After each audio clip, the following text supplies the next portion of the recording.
में साक्षी पत्र के बीच वाले पर्दे से बाहर और यहोवा के सामने नित्य सांझ से भोर तक सजा कर रखे। यह तुम्हारी पीढ़ी पीढ़ी के लिए सदा की विधि ठहरे। वो दीपकों के स्वच्छ दीवट पर यहोवा के सामने नित्य सजाए करे। Amen. Thank you, Father, for this time of prayer. Thank you, Lord, for this time of getting us together as a church. Thank you, Lord, for helping us. Whatever portion that was given us, it may be a blessing unto us. It is your word. It is like your mercy new every day. And Father, as we share, as we translate, as we hear, it may guide us to be able to uh, pray the whole night, and the light lamp may be burning, the light may be on, Lord. So help us to do that. Come with the lamp and victory in your holy name, Jesus' precious name. Amen. Amen.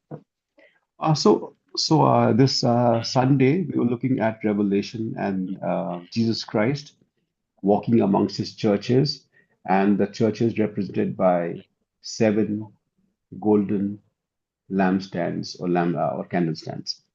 इतवार को हम 7 दीवटों के बारे में देख रहे थे। अब प्रभु यीशु मसीह उन्हीं 7 कलीसियाओं के मध्य में चलता फिरता हम देखते हैं, और फिर उस 7 सोने के दीवटों को हमने देखा। So there is 7 candlestands or 7 lampstands, and Jesus is right in the middle, walking amongst them. 7 दीवट हैं और उसके मध्य में प्रभु यीशु मसीह उनके बीच में चलता फिरता देखते हैं। It's a beautiful picture. बहुत ही सुंदर एक दृश्य है।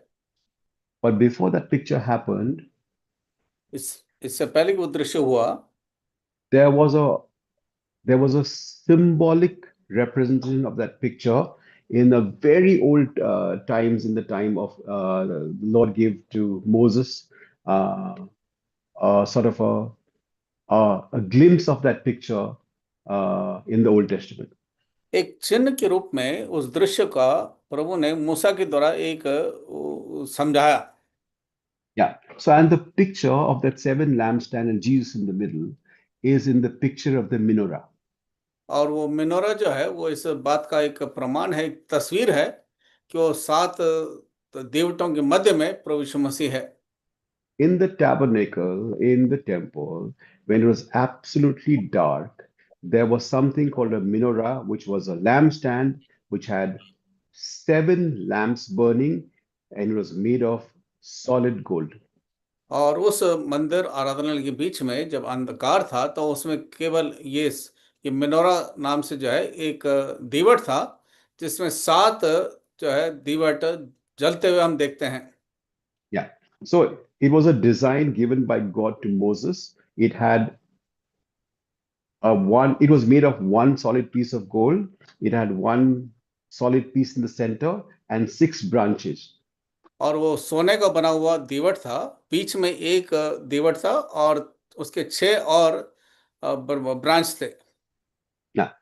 And in the it was made to look like a tree, and it was made to look like an almond tree actually, because it had buds of almond, it had blossoms of almond, and it had flowers of almond in the और वो design. और वो almond के पेड़ का जो है वो तो फूल का तस्वीर था, ताकि उसी तरह से वो दिखाई दे। And in the menorah, you had to put pure olive oil. और उस मिनोरा में, उस दीवट में शुद्ध जैतून का तेल डालना था। And it is said that the lamp should always be burning. They are talking about this menorah. और जब लिखा गया वो दीवट जलती रहे, वो इस मिनोरा दीवट के बारे में बताते हैं। A couple of things we'll quickly see, and then we will go for prayer. कुछ बातें जल्दी से देखेंगे, फिर प्रार्थना में जाएंगे।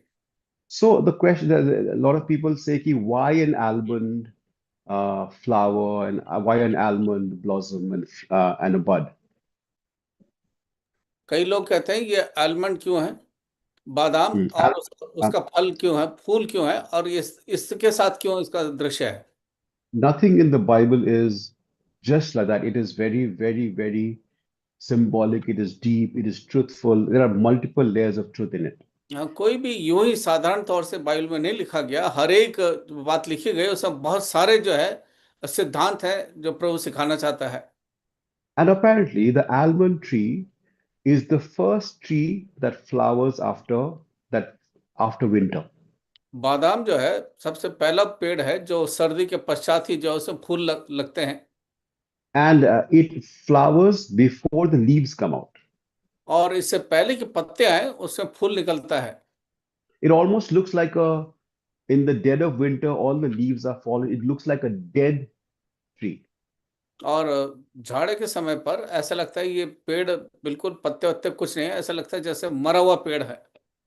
And from that dead tree, life springs up. और उस पेड़ में से जो मरा हुआ से दिखाई देता है उसमें से जो है जीवन दिखाई देता है। For the first glimpse of life from something dead. और जो मुर्दा सा था उसमें से कुछ खिलता हुआ कुछ जीवन सा दिखाई देता है।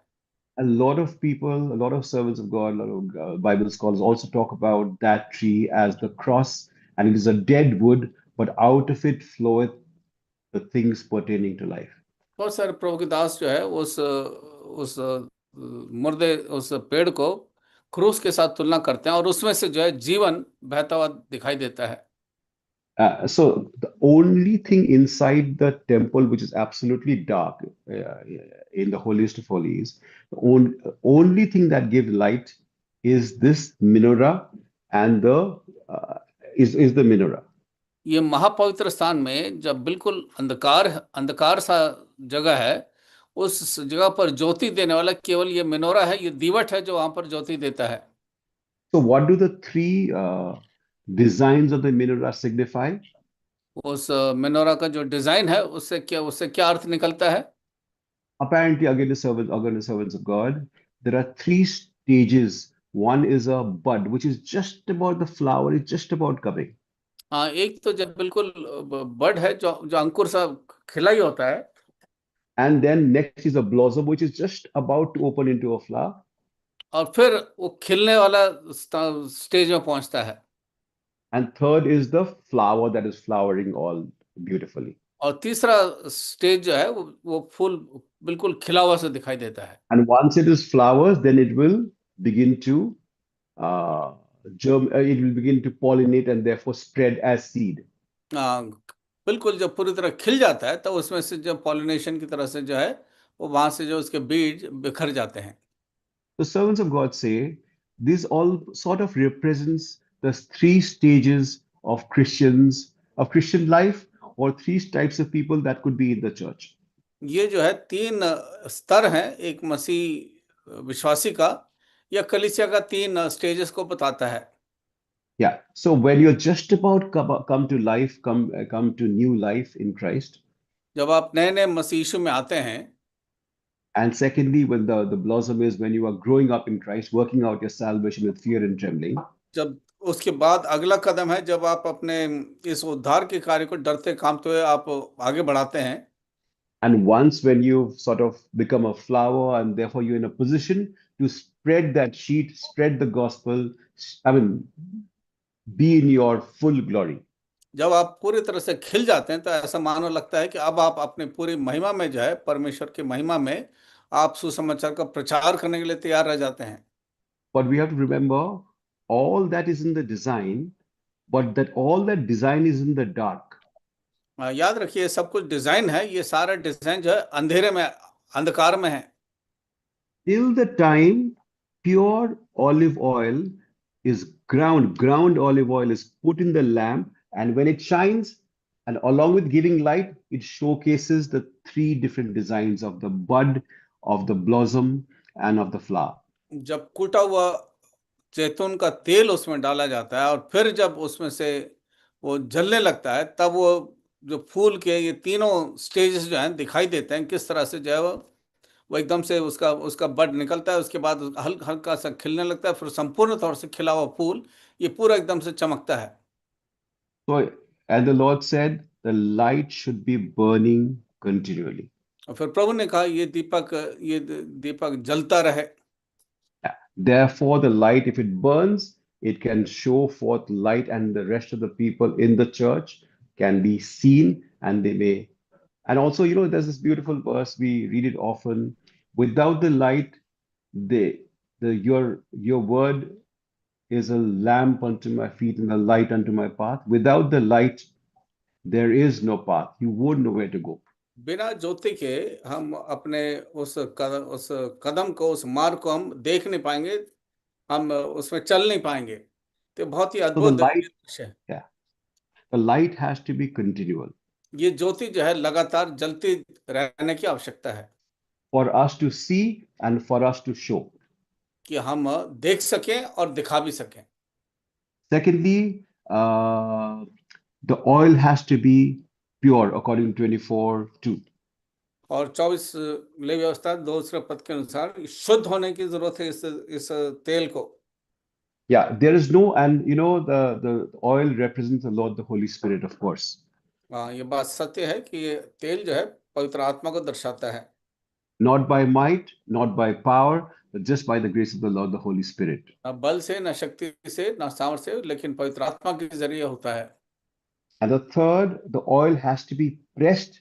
The oil has to come out very pressed and therefore going through a lot of, I guess, suffering and difficulty.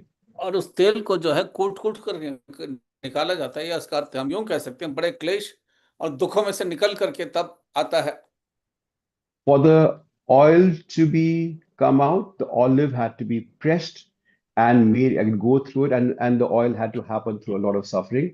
और उस तेल को निकालने के लिए उस जैतून के उसको जो है कूटा जाता है, मारा जाता है, उसको दबाया जाता है, और फिर बड़े क्लेश और दुख में से जो है उसमें से पीड़ा में से तेल निकलता है। And out of that clay and that oil would come, which would be put in the lamp and burnt. और उस तेल को निकाल करके उस दीवट में डाला जाता है और फिर उसको जलाया जाता है। And that oil could be, and because of that light, it could reflect on the people and show them the path, and the people could show that light to others उस as well. ज्योति के कारण लोग अपना मार्ग देख सकते थे, और उस मार्ग में चलने के कारण वो उस ज्योति को भी दूसरों को बता सकते थे। And that represented not only the tree of life, which was probably in the Garden of Eden, but that also represents the church. And that's at some level, it also represents Christ and the whole picture of Christ and what he would do. ना केवल एदेन की वाटिका का, बल्कि मसीह यीशु का और कलीसिया का, कि प्रभु अब क्या करने वाला है। Now we will close in 3 minutes, hopefully. And now, if you cut back thousands of years later, you will see that same tree of life almost represented on the Garden of Eden, a Garden of Gethsemane. और उस कई हजार साल के पश्चात फिर हम देखते हैं उसी पेड़ को हम गेत्सेमनी की वाटिका में देखते हैं। There is Jesus. वहां पर प्रभु यीशु है। There is the central person in our whole Bible story. पूरे बाइबल के इतिहास में जो मुख्य विषय है वो प्रभु यीशु मसीह है। And he is in a place which is the Mount of Olives, it is a mount which is named after olives. और जैतून के पहाड़ के ऊपर की बात है। In that Mount of Olives, he's in a place called the Garden of Gethsemane. और उस जैतून पहाड़ के ऊपर गेत्सेमनी की वाटिका में है। And Gethsemane apparently means it's the oil press. और गेत्सेमनी का अर्थ यह है कि वो कूट के निकालने वाला तेल का स्थान है। It is amazing how the Bible is true from old to new to middle to, no matter how you look at it, it is perfect in so many ways. It's prophetic in so many ways. चाहे कहीं से भी देखें, शुरू से लेकर आखिर तक भविष्यवाणी जो की गई है और जितनी बातें लिखी गई बहुत ही अद्भुत है आपस में। He was the light of the world. वो जगत की ज्योति था। For that light to happen, he needed oil. और उस ज्योति को चमकने के लिए तेल की आवश्यकता थी।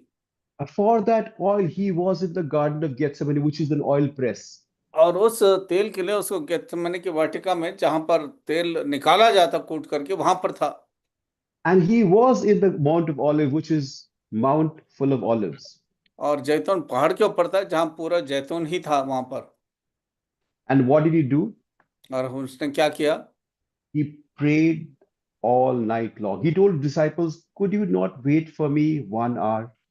तो उसने अपने चेलों से कि क्या एक पहरा भी मेरे साथ प्रार्थना नहीं कर सके? सारी रात प्रभु ने प्रार्थना की।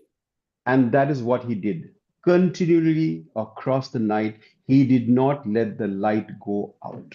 सारी रात उस ज्योति को जो है उसने बुझने नहीं दिया, प्रार्थना करते रहा। to become the light of the world so that he could give us the light, be the light amongst the seven churches, move around.